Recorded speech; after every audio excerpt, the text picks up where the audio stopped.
What's going on, guys? Today I'm going to talk to you about a 4-exercise hamstring blueprint. If you are somebody who's just starting to train your hamstrings and you want to be able to get them more flexible, you're tired of knee pain, you're tired of pulling hamstrings, you're tired of your calves always being sore, you're tired of just being a stiff dude, and maybe you want to do the splits, you want to be able to just do your sport without pain, you want to be able to pick up your kid without feeling like your lower back is screaming at you.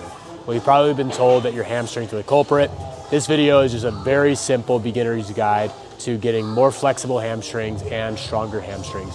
My name is Patrick Bell. I am a personal trainer and health coach out of Dallas, Texas, and I personally have had double knee surgeries myself, had to relearn how to walk 2 different times. Now I can grab rim on a basketball hoop, I can squat nearly double my body weight, and I ran a half marathon and can run 5 or 6 miles now without even having to train it. So I was never a natural athlete, and every single bit of advice that I give you here today is because I had to walk through that, and I was not blessed with amazing genetics. I had to be able to figure out how to do this stuff myself. And so when it comes to hamstring mobility, personally, I remember being a freshman in college and taking a yoga class for the first time. And my hamstrings were like stiff cables, unable to bend, right? On like it was just not good at all. And so it really showed me just how important hamstring mobility was from, a basic yoga class like that. Now, those stiff hamstrings are almost able to do the front splits. Not quite there. I'll share, a little clip right here of my current progress, but pretty gosh darn close. And I'll share a little bit with you on what I've been able to do to stretch and strengthen my hamstrings, not only to help my knees after my double knee surgeries, because I do think hamstrings cause a lot of knee pain for people, but also just to make me a better athlete and feel better overall. Because when you stretch your hamstrings right, you just feel good. So let's get right into the video here. 4 main things you want to focus on. 2 stretches, 2 strength training exercises. All right, we're going to start with the stretches because that's where most people need to begin. The very first thing, if you have stiff dude syndrome, which is what I call having tight hamstrings, you want to focus on 2 primary stretches. Number 1 is going to be stretch your calves. So in some of these clips you'll see over here, you'll want to grab a slant board, a plate, steps. You can stretch your calves a million different ways, but personally I love a slant board the most. If you have something in your gym that's slanted, go ahead and do it. You can also go to ATG equipment and grab a slant board from there. Lots of different ways that you can do this, but get your toes above your heels and lean forward into the stretch with a straight leg. Feel that stretch pulling through not only your calf right here, but it should even get behind the knee into that low hamstring and sometimes into that high hamstring. A lot of people, when they have hamstring tightness, they start just going for the hamstrings, but their calves are like these massive knots on their lower leg that just keep them from being able to mobilize and even get into, stretches like the Pike, which we'll talk about as the second stretch, or Jefferson curls, or whatever it might be. You can't get into a deep squat because your calves are really tight. So I can't tell you enough, like when I get somebody in the gym, first step, if you're stiff in the lower body, I'm gonna get you stretching your calves because I've seen knee pain disappear from this. I've seen hamstrings get a lot more open. You gotta do this. A little side note here is a split squat. A deep ATG split squat is also a great way to stretch the calves and open up more of the posterior chain because of that. It's not a primary one, but it does help a ton. Second one is going to be focusing on your Pike progressions. So if you're familiar with the ATG system, there's a great movement in there called the elephant walk that I have seen open so many people's hamstrings up really, really well. It's a very gentle, I say gentle, but it'll make grown men feel like they're gonna puke. I had a boxing athlete today who said they were gonna puke as they were doing it. If you have tight hamstrings, this will whoop your butt. But really what the elephant walk is a point in the Pike progressions. If you don't know what a Pike is really being able to touch the floor with your fingertips while keeping straight legs.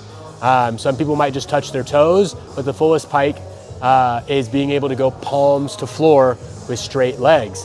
This is something that displays a lot of hamstring mobility, lower back mobility, and calf mobility as well. And it's a great standard to work towards. I could give you 12 different stretches for the hamstrings, but I want to just focus on, we're just building your pike ability, because there's a lot of regressions and progressions along that path inside of the pike. So start off with this. If you can't touch your toes, you can just stand tall, reach towards your toes, and do 10 reps of that, right? Just 10 reps of the toe touch, keeping your legs straight. If you can't touch your toes yet, you just reach as far as you can. One of my favorite exercises to do, I just call a hamstring pulse. You send one leg out in front, pointing the toes back, and you're reaching towards those toes on one leg. I do this oftentimes for 10 reps for a lot of my athletes who have tight hamstrings as a warm-up. Then you can go into your elephant walk. This is great. If you can't touch the floor, you put your elbows or your hands on a raised object like a box and straighten one leg while bending the opposite and alternating in this pattern. It'll open up your hamstrings a ton, and I love to shift the hips in the direction of the straight leg to open that stretch even more and get even deeper in there. So elephant walk is great. I like higher reps on this, 15 to 25 each leg, so 30 to 50 total is a great place to start. And then another good option is just simply getting into a pike hold to finish most of your lower body sessions. After you do legs, try to get as deep into a toe touch position as you can. You can even elevate your toes in it to get your calves a little bit more. That's brutal. But just holding this for 60 seconds at the end of a workout will do phenomenal for your hamstrings. So if you focus on stretching your calves and doing different pike variations, such as the hamstring pulse, elephant walk, and a pike hold at whatever level you can do, elevate the hands to whatever degree you need to personally. It's a very gentle way to start stretching the back of your legs. Second is, you don't just want to stretch your hamstrings, you want to get them stronger. And these two exercises I'm going to share here also help to stretch the hamstrings as well. So they're kind of sneaky in that way to where they're going to get them stronger, but also facilitate the mobility with it. The first one is going to be a 45-degree back extension. This will leave grown men feeling like they're going to puke and cry afterwards because of the stretch. However, the focus I'm going to have you doing on this is a little bit different than how some people might do it. I'm going to cue you to keep your knees locked and really, really straight here. Imagine if I had my finger behind your knee, just like this. You don't want to lose contact, so this would be cheating. You want to be keeping this straight and in contact with the imaginary fingers, or get a buddy to put their fingers on the back of your knee and hold that position with your legs as you go up and down, letting your lower back and your upper back round to get the deepest stretch here. The magic of the 45-degree back extension is that it's very similar to the pike stretch. Imagine you're folding just like that. What are you also doing there? You're going to be doing that standing in a pike. So it's basically the same stretch, but you are doing it against gravity, and you can strengthen your lower back in the process. So I like to do back extensions for 10 to 20 repetitions. You can do 2 legs, you can do body weight, you can add a barbell or dumbbells to make it more challenging. You can also do single leg, but keep the focus on super straight legs, reaching as far into the stretch as you can, kind of like a pike stretch, and this will open up your hamstrings like crazy. Second exercise I'm going to recommend for building more hamstring mobility and strength is going to be a lying hamstring curl. Now this can be substituted with a seated hamstring curl or even a Nordic hamstring curl. But this video is more geared towards somebody who's just entering into how the heck do I get stronger and more flexible hamstrings. So I'm not going to talk about the Nordic as much. I do think it's a great exercise that lengthens. And it's not even really an advanced exercise. I just prefer the lying hamstring curl if I'm going to a straight beginner, because it's very scalable, it's less scary for people, and not a lot of people have a good Nordic setup inside their gym, but a lot of people have a lying hamstring curl. So getting into a lying hamstring curl, you should already feel a little bit of a stretch just with the legs being in that straight position. Now as you pull into your butt cheeks, you are going to be shortening the hamstrings, gaining more strength, kind of like a bicep curl. But as you can pull in nice and fast, but go down a little bit slower as you lengthen your hamstrings. That slow eccentric is gonna be what builds a lot more mobility in your hamstrings, and that squeezing hard and fast on the way up will build more strength in the hamstrings, and you really get a nice combo with this. And I prefer the lying hamstring, preferred over the seated hamstring for 2 reasons. Number 1, I think you get a deeper stretch from it, which I personally prefer.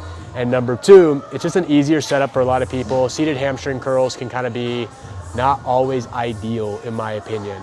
Where lying hamstring curls usually get a much better stimulus. They also add in a little bit of glutes and lower back, which I'm not against. I like bigger compound movements, and I also like isolations. And in this case, I like the glutes and the low back coming in to help a little bit more. So start with this lying hamstring curl. I like to superset it with my squats or split squats. I don't like to do reps over 8 with the hamstring curls because knee flexion is a faster twitch function of the body. A lot of people will have you doing hamstring curls for 15, 20 reps because it's an isolation-based movement, just like a bicep curl or tricep extension. So bodybuilding world does this. However, I'm not gonna have you do that because I want you to get stronger and more flexible hamstrings. We're actually gonna keep the reps at 8 or less. I prefer 5 to 8 reps and focus on going down the stack, getting stronger on your lying hamstring curl rather than just using it at the end of your workout to, pump some blood in the hamstrings, thinking of it like a primary, just like your deadlift, or just like your squat. So superset it with your split squats or your squats as a great way to get some hamstring work in. 5 to 8 reps, keep it fast twitch, explode to your butt, and then slowly descend down. This is a great way to get the most out of the movement. You can even pause at that point as close to your butt as possible, and you'll feel this opening and strengthening your hamstrings very, very well. So that is my 4-step beginner hamstring mobility and strength guide. I'll title this video something much more brief than that, but this summarizes the bulk of how I view hamstrings when somebody's coming into me with knee pain, tight hamstrings, can't squat very well, or just basically getting dysfunction, and we've identified it's primarily from the hamstrings. We're gonna start by stretching the heck out of their calves, then we look at Pike progressions. And Jefferson curls lie in this range, but I don't put everybody on Jefferson curls right away. And then we're gonna focus on a straight leg back extension where we're focusing on stretching the crap out of those hamstrings in the back of the leg. And then number 4 is gonna be, we do lying hamstring curls to build knee flexion strength and some extra mobility and control in that position. All of these are gonna build your mobility, but those last 2 are really gonna help out with strength. So I hope this video is helpful for you guys. If you have any questions, drop a comment down below and connect with me on Instagram. And if you're in the Dallas area, shoot me a message on Instagram at @ThePatrickBell. If you want to get in a training session, I'll probably leave a link down here in the description of the video too, where you can book in something if you are local. So appreciate you guys. I'll see you in the next video.